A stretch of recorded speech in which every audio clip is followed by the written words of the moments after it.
So, when you've mastered the Foggy Mountain Breakdown, is it time to finally write the Death Mountain Breakdown?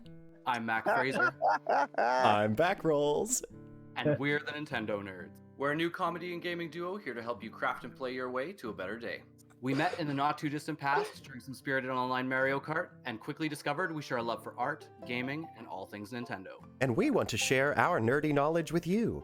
So stick around, because in today's video, we are joined by Eli Bishop and Matt Menefee, known as the video game bluegrass band, The Hit Points. Hailing from Nashville, Tennessee, the Hit Points are Eli on fiddle and Matt on banjo. Eli has performed on such legendary stages as the Grand Ole Opry and Lincoln Center, and Matt has collaborated with names you may know, like Mumford & Sons and Old Crow Medicine Show, but with their powers combined, we have the Hit Points today.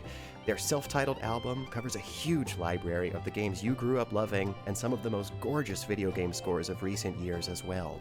From the lush, emotional swells of Journey to the blisteringly fast picking to be heard on Overworld 2 from Super Mario World, this is an album that demands to be listened to. Eli, Matt, thank you so much for taking some time with us today. We're so excited to have you here. Hey, thanks for having us. Excited to be here with you. Oh, awesome. Well, so before we dig into the album, tell us a little bit more about the comic book origin story of the Hit Points. Both of you were musicians from very early ages, and it's clear from so many of the tracks on this album that you spent some time on a Super Nintendo. When did you two decide to marry your love of bluegrass music and video games? So yes, I guess like the we both started, playing games as kids, and growing up with, the older systems. Even though Eli's a bit younger than I am, I think, right? You still grew up with Super Nintendo and Game Boy and all that? I did, yeah. My brother is 12 years older than me, and I had his video game system, so I was on the Super Nintendo and the Game Boy. Nothing like inheriting some of the classics from a curated collection of an older brother. I'm jealous. Yeah, no, he had some good games for sure. Yeah, man. And I of course was 6, I guess, when the Super Nintendo came out. I grew up with the NES, and then later, of course, the Super Nintendo. And I know for me, like I would conquer games with a cassette player, like next to the TV, to go back and listen to the soundtracks. The music was just so mesmerizing to me. And we met, was it 2013 or something like that? Probably around then, yeah, 2013.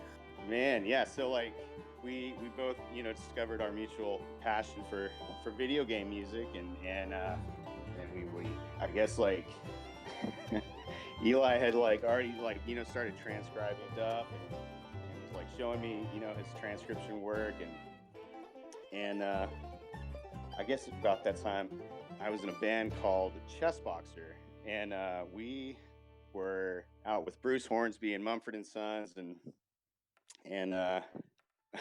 we wrote an entire record, basically like playing through Assassin's Creed 2. Just, original music just kind of inspired from the visuals and the gameplay and all that. And so Eli, we kind of like came together on that, and I guess okay, so Chess Boxer ran its course, I guess, and was just looking for something else to do. So I was like, let's just make a bluegrass video game record. And so Eli and I met over that and discussed it and started planning out the record, and that's kind of how it all went down, really. Mm-hmm. Excellent. As someone who's originally from Louisville, I'm so thrilled to hear such exceptional bluegrass playing on tracks that people are already familiar with. Now, I'm someone who already had some experience with very experienced fiddle players and string players. I'd imagine since releasing this album out into the world, you've probably had a lot of audiences who have come up to you and said, I might not have given video game music the time of day before hearing you bring this to life, or vice versa. It's like, I love video game music, but I didn't really pay much attention to banjo picking until I heard you playing. How's the response been since this album has been released into the world? Yeah, that's certainly been one of our goals, to make people who maybe wouldn't be as aware of video game music but are into acoustic music, they kind of get a little more of a idea of what the video game music's quality level is, and vice versa. Some of the older bluegrass musicians, you might show them one of the songs that's in its 8 or 16-bit form, and they listen to it and can't stand hearing it, and then you show them a recorded version of it, and they hear the real instruments, and they say, "Oh, it's a pretty good little song," So, yeah, it certainly has worked some that way, and I've been surprised, actually, at some of the people who, the people who are video game fans who actually know a lot of the bluegrass stuff as well. It's been kind of surprising to me too. But what about you, Matt? Have you had any? What do you think? I feel like yeah, that has been the constant for those not familiar with the tunes. That's been kind of like I can't believe this is video game music. And yeah, there's like the gamers that sit and listen to bluegrass, banjo, and fiddle music. They're like, I can't believe a band can do that. Yeah, it's just been good, man. It's been really great. So Backrolls and I can definitely speak to the advantages of finding a partner in crime who shares pursuing the same passions as we're doing with this little channel of ours. Yeah. It really makes the journey of trying to put together art much easier. But Nashville is a huge music town. How often do you as a duo collaborate with other artists? Actually, yeah, go for it, Eli. How often do we as a duo collaborate with other artists, as in like Matt and me both collaborating with other people at the same time? Is that your question? Yeah. Do you guys, so obviously as a freelance artist in Nashville, there's a lot of take what you can get and do the recording, get the cash and go. But as you're building out the hit points, I'd imagine you're trying to build out your nerdy artistic circle. Yeah, no, definitely. And you're right. Matt and I are definitely both working independently more so than we are as a group with people. But oftentimes, though, like for making our first album, I mean, we had quite an array of players on it. It was really kind of featuring Jake Stargell on guitar on the whole album there. He's a great The constant. the constant, right? Yeah, he's an Guile excellent track, guitarist. he is so crazy good on that Street Fighter 2 track you guys laid down. I was so pleased to hear that one in particular, because I have a Street Fighter 2 cabinet in the house. I'll nerd myself out here. Oh, Sweet. That's awesome. Yeah, that's actually one of my favorite solos that Jake takes on the record. It's ridiculous. And so, yeah, he's pretty incredible. And then, I mean, we had some other guests on there. We had Sierra Hall, who's an excellent mandolin player. Ethan Yojevitz, who's a great bass player. Royal Massat, another great bass player who's Matt's worked with a whole lot. And then we've got Paul Coward on there. He's another excellent bass player, plays in the Punch Brothers. People are familiar with them.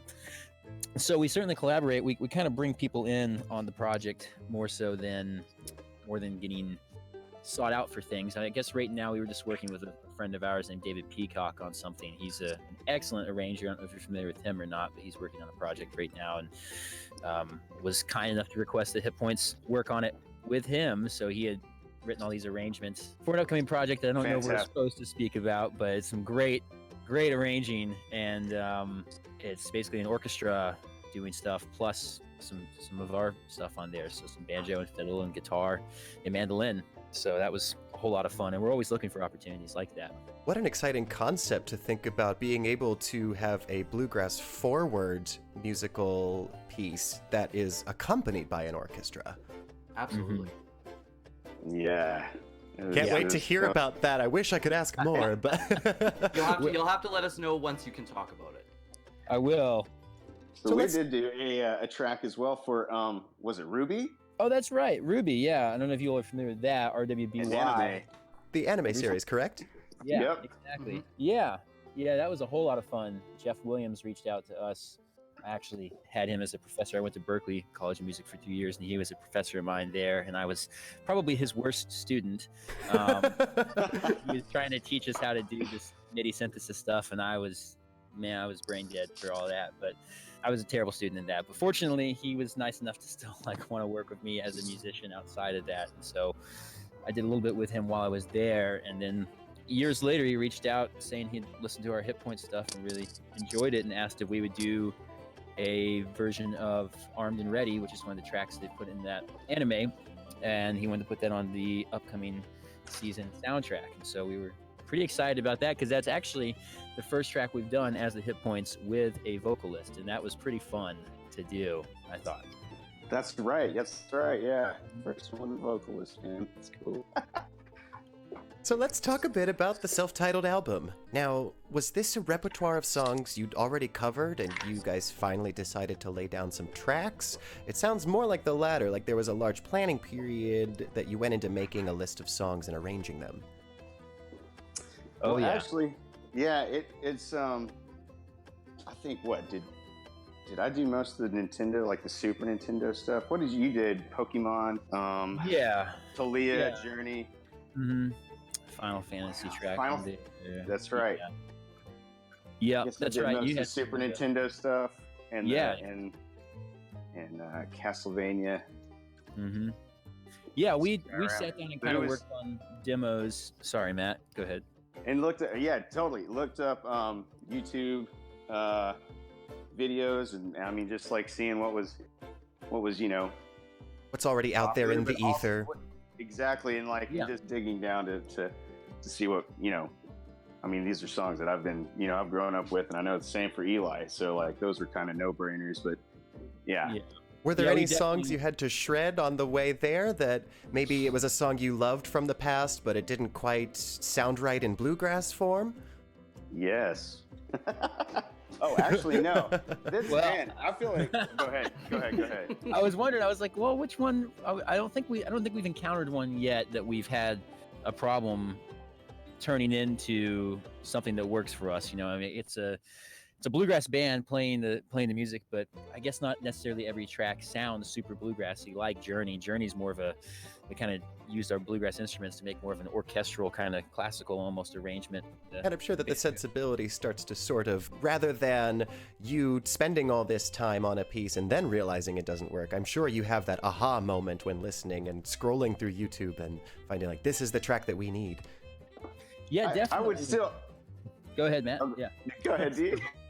I was just gonna say that I was just gonna say every track on the album is from a game that one of us or both of us has played. Even though we were looking to see what was out there, what some of the kind of standards were. There's standards in every style of music, and so what are the video game music standards that people are covering? And so we took note of that. I mean, Green Hill Zone from Sonic, and it's certainly one of the standards, it seems.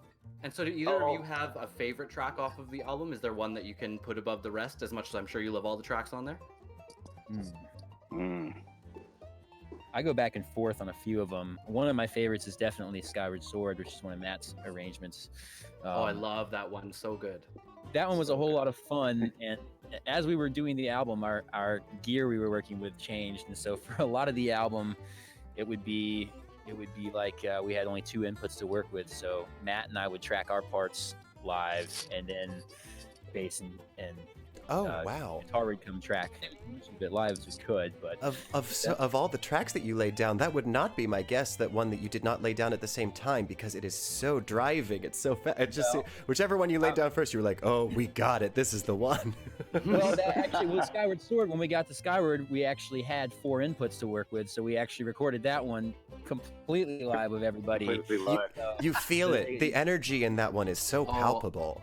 I couldn't imagine what that would actually feel like. Yeah, that was super fun and a lot faster than some of the other tracks, since we weren't so individually neurotic about it as we could be when we were tracking by ourselves. I don't know, Matt. What are your thoughts on? Do you have a favorite track?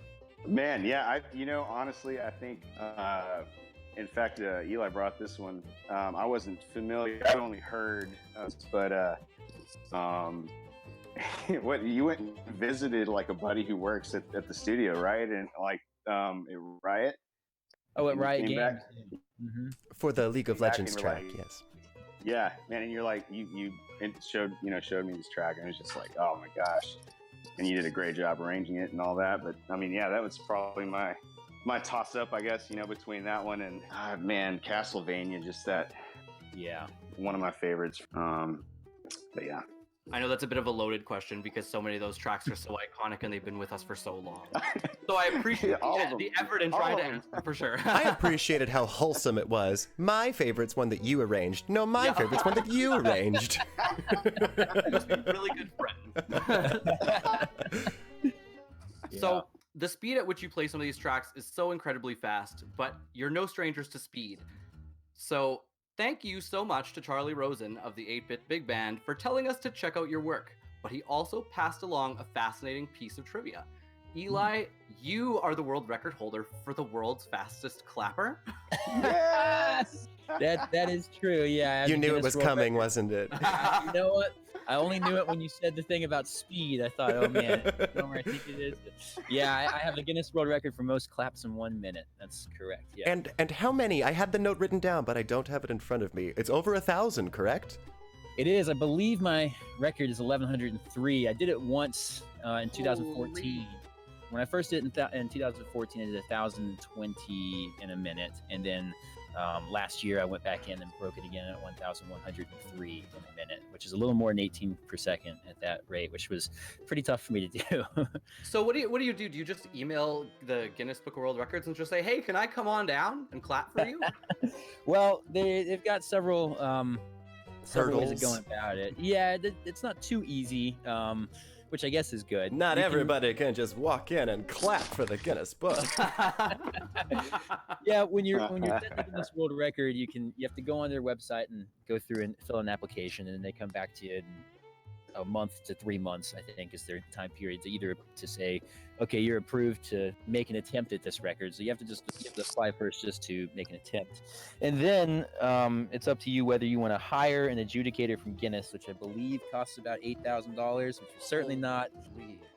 Yeah, certainly not in my realm of reality. So if you're not going to do that, they give you a whole set of rules and everything, and you have to hire or find 2 people in the field of your record. Which for mine, since it was, they had me hire 2 audio engineers for it, so it could be recorded, and they had to sign off on the legitimacy of that, and then we send in all of the audio and the video and the statements of the engineers, and then Guinness processed it for about a year both times. They say their processing time is like 3 or 4 months, but both times it took almost exactly a year for them to process it. So it's a bit of a long process, but that's kind of how that works. I definitely learned something new today, and that is the process of setting a new world record. Yeah. So, with this album being out for just over a year now, have you been traveling and touring, and are you thinking of new arrangements, or all of the above? What's next for the Hit Points? I'd say we definitely have enough material for another album where we're planning on at least starting to to think about getting in the studio at some point soon. Touring. We'd love to, yeah. I mean, we played MacFest. We had the opportunity to play in MacFest earlier this year. That was super fun. We are playing BGM Con. Is that right, Eli? Yeah, VGM Con in Minneapolis. Yep, next year. And next year, that's golly. Well, it's so great to hear that you have a little bit of all of the above. It seems like there's ambitions of going back in the studio, and there's ambitions of being able to be seen live. It's great to flex both muscles. Definitely. Yeah, absolutely. Yeah, we like to do all kinds of things with it, and one of the goals of it has been kind of to be a production team as well, to kind of work together to produce everything, and so whether that's arranging or composing or recording, all of that kind of something we work on as a team. Nice. So, gentlemen, where can folks connect with you if they'd like more information or want to listen to the album? Sure. They can find our album on Spotify or on Apple Music. It's also on our Bandcamp. You can just search for the Hit Points and you'll find us on there. We're on Instagram, Facebook. Send us an email. I believe it's thehitpointsmusic@gmail.com. But yeah, you can reach out to us on basically all the major social media platforms. And our album was released by the label Materia Collective, and they do a really good job of getting our tracks out on kind of all of the major streaming platforms. Somebody in China wrote us not long after our album came out and said, "Hey, I heard your album on this Chinese streaming service." And I thought, wow, I've never even heard of that. So this is good. That's awesome. So, yeah. Everywhere you know and places you don't even know. Right. Very true. So we've got time for one more question. As always, we like to build out our artist family tree here at the Nintendo Nerds. While I'm kind of a rare find in that I have some experience listening to Bluegrass growing up, a lot of gamers didn't. So who are some of the musical influences you would like to tell our audience to check out that really speak to you? Earl Scruggs. Man. We ask everyone, but it is the impossibly hard question forever. I would agree with Matt. Matt mentioned Bela Fleck. I mean, he's certainly a huge influence on the banjo world and music in general. I was influenced by him just as Matt has. And Matt mentioned Earl Scruggs. You know, for bluegrass, there's all kinds of stuff to listen to there. One of my old teachers, Buddy Spiker, was a great fiddle player. Played with Bill Monroe, who's known as the father of bluegrass music. But Matt and I listen to a lot of different stuff and find influences from all of it. That's how we actually got into the video game music stuff, because we're professional musicians for a living here, but a lot of our influences come from video games, which I think is kind of part of how we came together on that. Our mutual love for the compositions that are, most of our record is by Japanese composers, there's a couple American composers on there. But I've certainly listened to yeah, right. I've listened to a lot of jazz stuff. I know Matt has too. And who else you got, Matt? Who are some of your other big influences? You got more rock influences than I do, which is pretty cool. The rock stuff. Man, oh my gosh. It's all good. It sometimes stubs people, but I got one more for you then. Really? You know, I recently, a couple of days ago, as we were recording this, Link's Awakening came out, and I just read this really wonderful, touching moment where the flute player on this new Link's Awakening track played the original when he was a kid, and he went to his mom and showed his mom that he learned the treasure chest sound, and his mom said, "Why are you wasting your time on video games? You should be out studying." And he said to himself, you know, I really wish I could have told childhood me that one day you'll be playing on the Legend of Zelda soundtrack. So my question to you would be, what would be your dream franchise you could play for if you could bring the hit points to one game? Oh man, one game. My answer, for me, it's Final Fantasy. That's my favorite series, or any Square Enix game really, but Final Fantasy probably that's my favorite series. I could go Castlevania or Chrono Cross, or Chrono Trigger. Chrono please Cross. give us a new Chrono Trigger, Chrono Cross, and please let the hit points be on it. Oh yes. Chrono Break. Well, maybe one day. Maybe one day. Well, Eli and Matt, thank you so much for your time today. Thank you guys. Thanks so much. Thank you very much. Yeah, it was really great to speak with you. Your album is a treat to listen to. Congratulations on all the hard work. Thank you. Thanks so much. Well, folks, as always, we hope that you leave this video ready to pick up a Pro Controller, a paintbrush, or a pen. I'm Mac Fraser. I'm Backrolls, and this has been the Nintendo Nerds.